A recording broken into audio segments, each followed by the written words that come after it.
What's up, Jags? Today on JAG TV, we will be looking at the academic dishonesty policy and how it affects students. And we will take a look at the presidential primaries and how students can stay informed. This is JAG TV.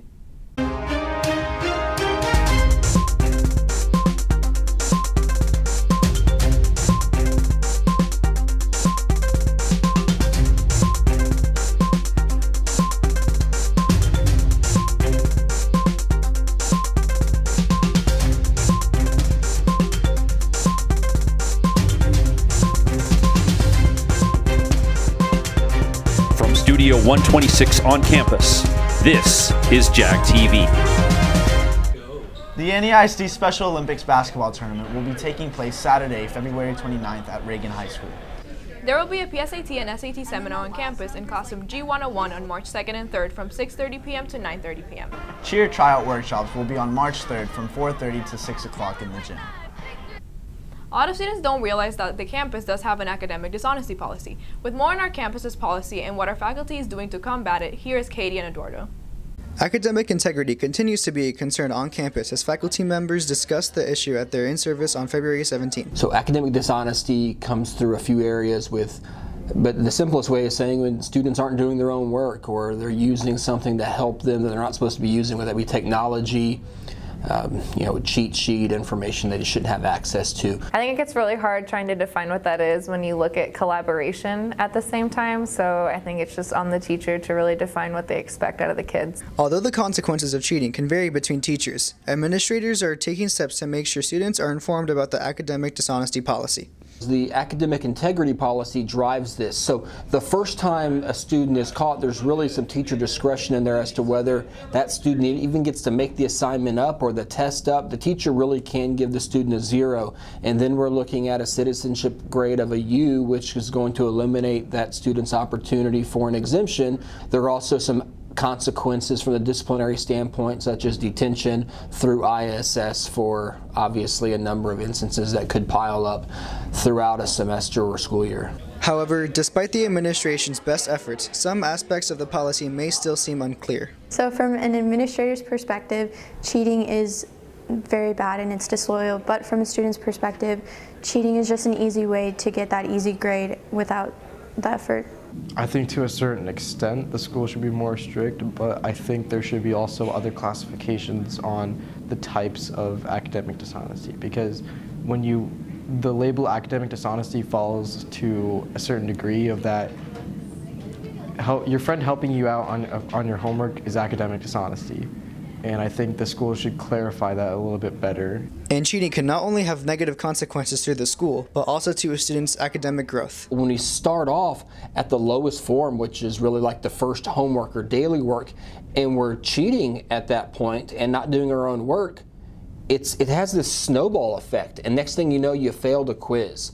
Next thing you know, you didn't know what you were doing on your upcoming test, and so you felt this pressure or this pattern of needing to do this to be successful. For JAG TV, I'm Eduardo Mezzarocabet. With the 2020 election coming up, keeping up with the primaries is an essential step to well-informed voting. While the presidential election isn't until November, it's hard to ignore the constant news that's coming from the lead up to then. And knowing how it all works is just as important as keeping up with the results. A caucus is a different type of primary election, and it's a kind of antiquated system, and it seemed like that they tried to incorporate technology into this antiquated system, and everything blew up in Iowa's face.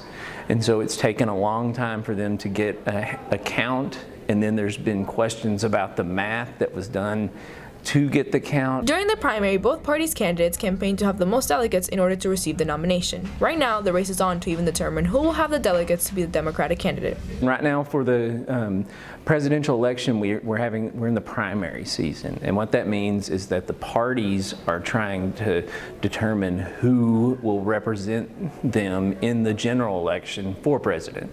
And President Trump is essentially running unopposed in the Republican primaries. There are a few people that have put their names into the arena, but he's an incumbent.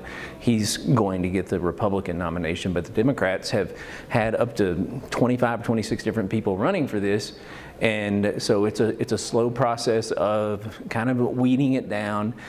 They have, it's not a popular vote necessarily. You earn delegates, and those delegates cast a vote for you at the Democratic or Republican National Convention.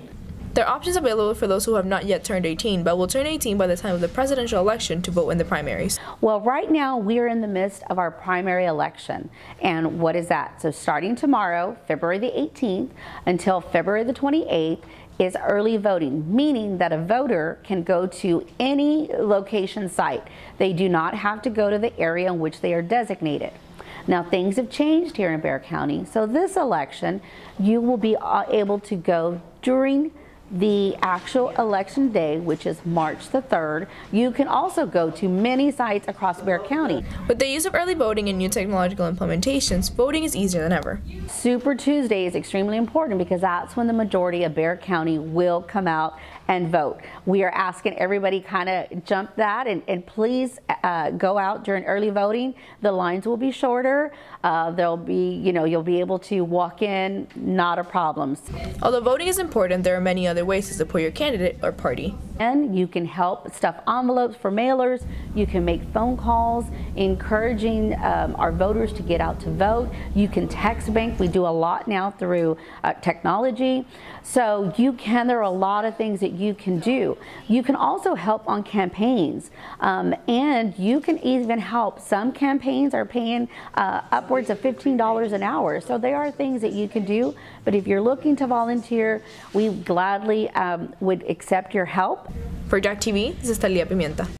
If you've got an eye for vintage fashion, you're going to want to check out one of San Antonio's newest exhibits. Adele Velasquez and Katie Peters have more.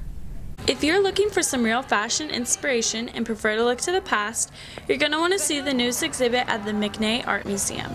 The 90s inspired exhibit, Fashion Nirvana, Runway to Everyday, will be open through May 17th. Kate Carey is the McNay's head of education and co-curator of the exhibit. One of the things that we did for Fashion Nirvana was identify some lenders because we don't have fashion in the McNay collection. We have some costumes, but we were really interested in focusing on 90s fashion. So we needed to identify a co-organizer, and we identified the Texas Fashion Collection at the University of North Texas in Denton. Once we had some lenders, then we identified some works of art that we wanted to pair with that fashion. We pretty quickly landed on video art as being a great pair for fashion because it really gives you kind of an atmospheric approach to what the 90s was about. In addition to the exhibit, the museum created articles of clothing with the message, "Fashion is art," that can be now purchased at the gift shop.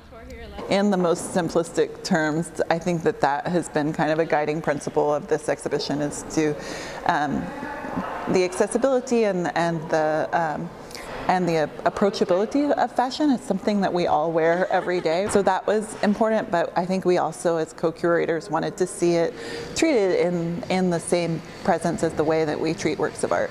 When creating the spatial design of the gallery, Carrie focused on bringing attention to the clothing and highlighting the video art displayed. I think we started with color, and so one of the things that we picked was this celestial gray for the walls. Our design team on staff, they designed a logo for the exhibition, and it has this ombre kind of gradient in it. So our color palette came from that. When we decided to design labels, we wanted to be sure that we took in those colors. So I think color was a big part of it.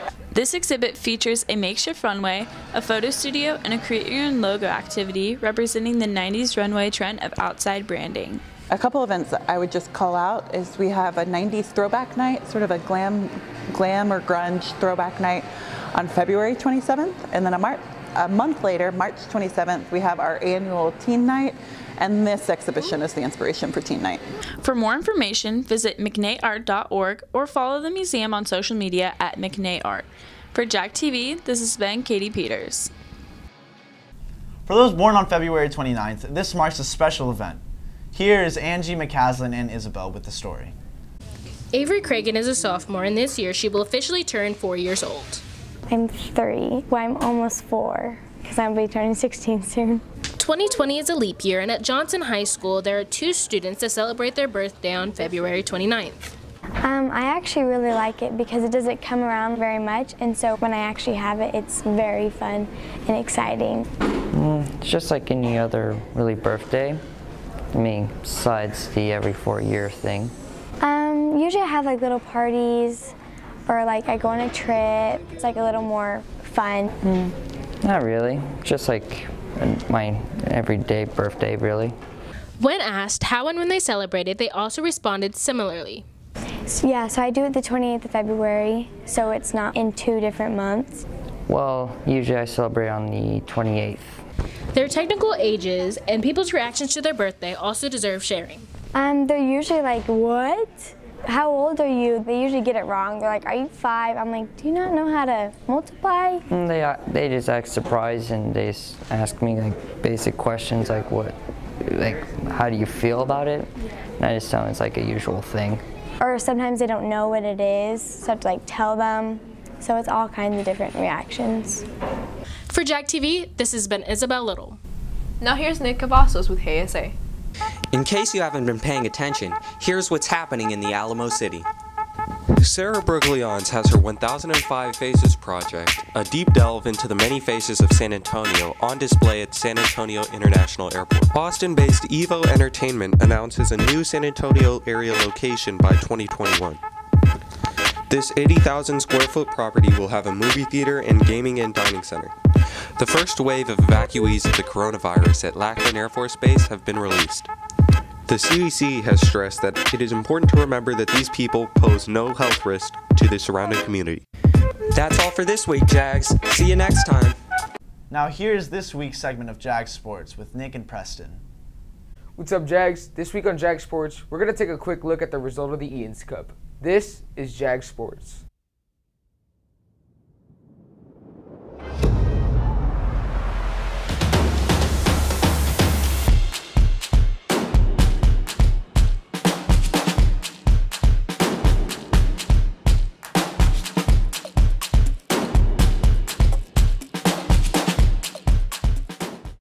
This past Friday, the Jags played in the annual Ian's Cup and took the cup home once again. The girls' varsity team beat Reagan with a final score of 2-0, and the boys' team tied with a final score of 0-0.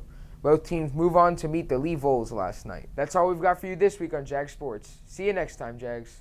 Well, that's it for this week, Jags. This has been Javier Juarez and Talia Pimienta. See you next week, Jags.